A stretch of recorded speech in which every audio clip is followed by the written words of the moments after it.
Welcome to Final Whistle Football News, the home of daily football and transfer updates. Subscribe now and join the community of true football lovers. Never miss a moment from the beautiful game. My first news is Real Madrid lost out on €14 million after former academy stars transfer fell off last summer. La Fabrica and Real Madrid Castilla serve as a stepping stone for young talents to break into the first team, but Los Blancos' spending capacity and ability to bring in big names often force talents to leave. Over the years, the Real Madrid Academy has thus transformed into a factory producing talents for external clubs as the men in white pocket significant revenue from the resulting sales. One such young player who left the club in recent years for greener pastures was Sergio Arribas. The talented attacking midfielder departed Real Madrid over 2 years ago, signing for Almeria for a fee of €6 million with €1 million in add-ons. Real Madrid's dismay. At the time of finalizing Arribas' exit, Real Madrid inserted a clause by which they retained 50% of the player's rights and thus, half of any future transfer fee when the player leaves Almeria. As relayed by AS in a recent report, Arribas was very close to making such a move last summer, with Al Ahly from Saudi Arabia seriously interested in his signing. The player was offered a salary of €10 million per season, and Almeria would have received a staggering transfer fee of €28 million for the same. Despite being very close to completing the deal, however, Arribas did not join the Middle East-based club as the transfer did not materialize. Real Madrid, who were entitled to €14 million of the €28 million, thus lost out on the significant sum. While Real Madrid will not rue having lost out on the sum, it would have been a massive financial aid for them to have pocketed that sum. The Merengues will thus hope that the player continues to impress this season and attracts suitors for the upcoming window. My second news is Liverpool transfer news. Red Summer Target has verbal agreement to join Real Madrid in 2026. Real Madrid have reportedly reached a verbal agreement to sign Bayern Munich defender Dayot Upamecano next summer. The 27-year-old is also supposedly wanted by Liverpool, who are said to have suffered a major blow in the pursuit of the centre-back. Upamecano has continued to be a key figure for the Bavarian Giants this season, starting 8 matches for Vincent Kompany's men in the Bundesliga. The Frenchman also put in an impressive display in the Champions League on Tuesday night, when a Luis Diaz brace was enough to defeat Paris Saint-Germain.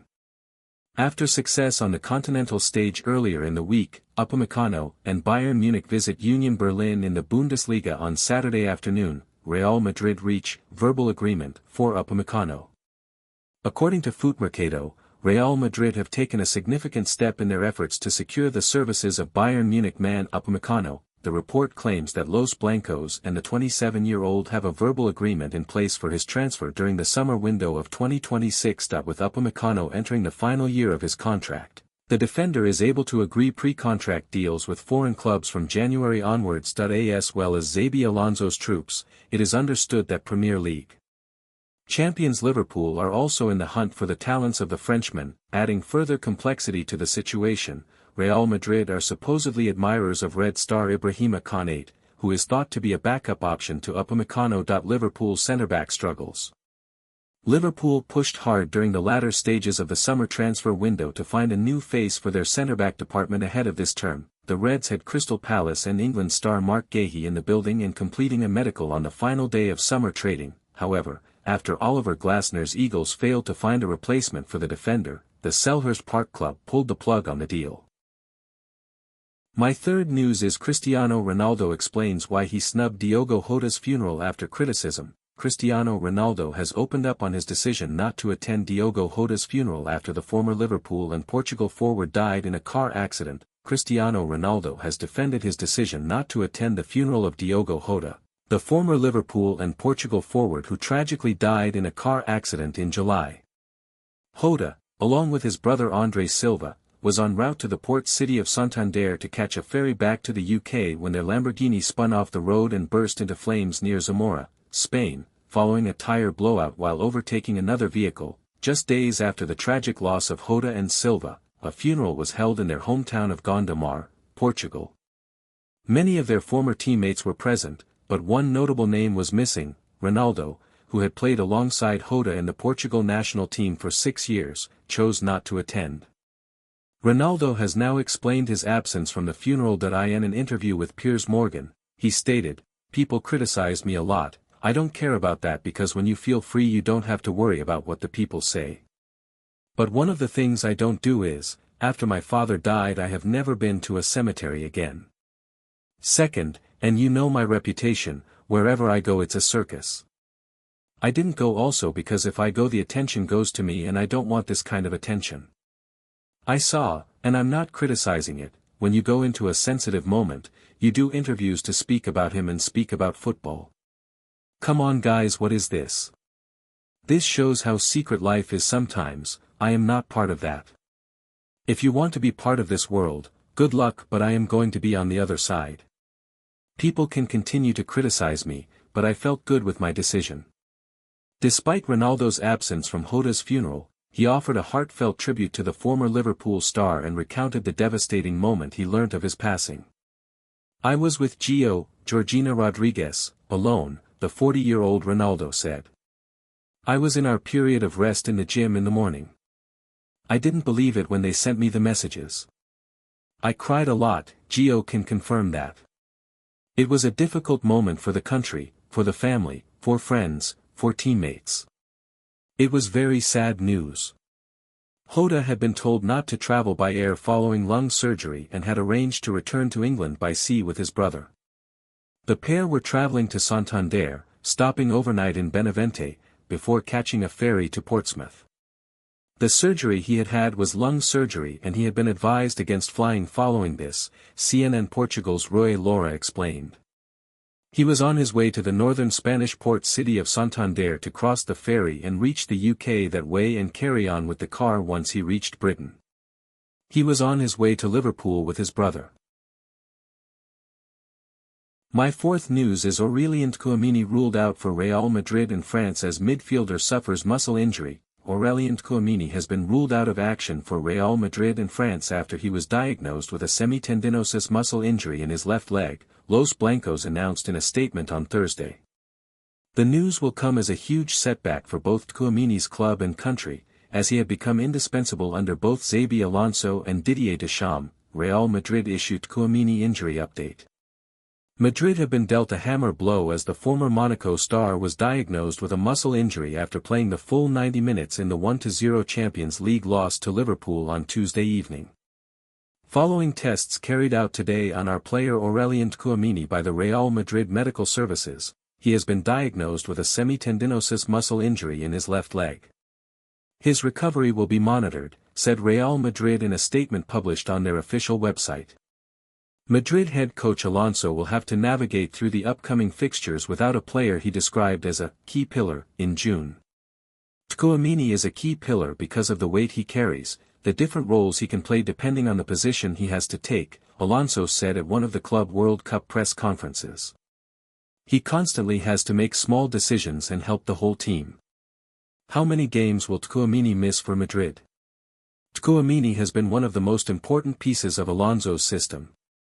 Indeed, the 25-year-old has started in 14 of the 15 games Real Madrid have played this season. With 1,224 minutes out of a possible 1,350, Tchouameni is the outfield player with the third most minutes this season, behind Kylian Mbappe, 1,310 minutes, and Alvaro Carreras, 1,252 minutes. His absence will cause Alonso a huge headache, while Madrid did not mention how long Tchouameni will remain out of action. A report from Spanish publication COPE indicates when the defensive midfielder could potentially recover. They claim that the Real Madrid number 14 will be sidelined for the next 3 weeks, with it never advisable to rush recovery from muscle injuries. Tchouameni will miss this weekend's La Liga trip to neighbors Rayo Vallecano, as well as France's upcoming World Cup qualifiers against Ukraine and Azerbaijan later this month. It is also unlikely that he returns for Madrid's first 2 games, against Elche in La Liga and Olympiacos in the Champions League, upon the resumption of club football, while it is not yet clear if he will be fit in time for the Girona game on November 30th. How could Madrid line up without Tchouameni? What makes matters worse for Los Blancos is that all of these aforementioned fixtures will be played away from home. Tchouameni is a key component of Alonso's setup, offering both defensive stability and tactical flexibility through his ability to operate as a deep-lying pivot or drop in as a pseudo-third centre-back, both in and out of possession. His absence will leave a notable void in midfield and could significantly disrupt the rhythm and structure of Madrid's play as Alonso continues to instill his habits and philosophy into his players. However, it might not be as bad as it may look from the outside. Against Liverpool, Federico Valverde was brought off towards the end of the second half due to discomfort in his right adductor, with the Uruguayan telling reporters, "The doctors have told me it's due to fatigue. They'll do tests tomorrow or the day after." He has been cleared of any injuries and will be available for Sunday's game against Rayo. Tchouameni's absence and Trent Alexander-Arnold's subsequent return from injury could see Valverde return to the midfield after playing the last 6 successive games at right-back. What's more, Dani Ceballos and Eduardo Camavinga have also returned to full fitness. With no other injuries in midfield, Alonso has a number of options at his disposal. If required, he could call up the likes of Jorge Sestero and Thiago Pittarch from the academy, with the young duo already invited to first-team training sessions as well as matchday squads. Madrid aim to bounce back with Rayo win. Alonso's side have lost just twice this season, both away from home, a 5-2 loss against Atletico Madrid at the Metropolitano and the 1-0 loss to Liverpool at Anfield. They firmly remain in contention to secure one of the 8 direct spots to the Champions League round of 16, while holding a healthy 5-point lead over arch-rivals Barcelona in La Liga. They will aim to continue their winning run domestically this Sunday against Rayo Vallecano at the Estadio de Vallecas, where they have gone 3 straight seasons without registering a win. Thanks for watching. If you enjoyed the video, make sure to hit that like button, subscribe to Final Whistle Football News, and turn on notifications so you're always in the loop with the latest transfer news and rumors. One more thing, what are your thoughts on these updates? Comment below.